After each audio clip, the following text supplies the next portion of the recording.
అందుకని దొండకాయ తింటే మందబుద్ధి కాదు, మంచి బుద్ధి వస్తుంది.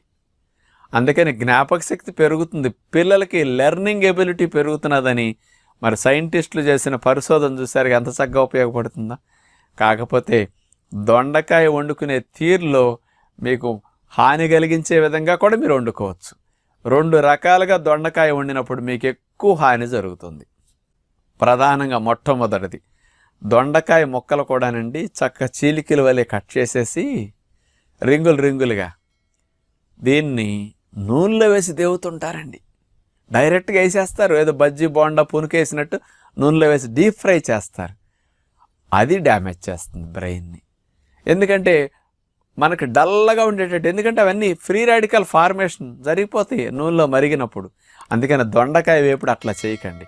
బయట నాన్ స్టిక్ పాత్రలో దొండకాయ అంటుకోకుండా, మేము ఆశ్రమంలో 5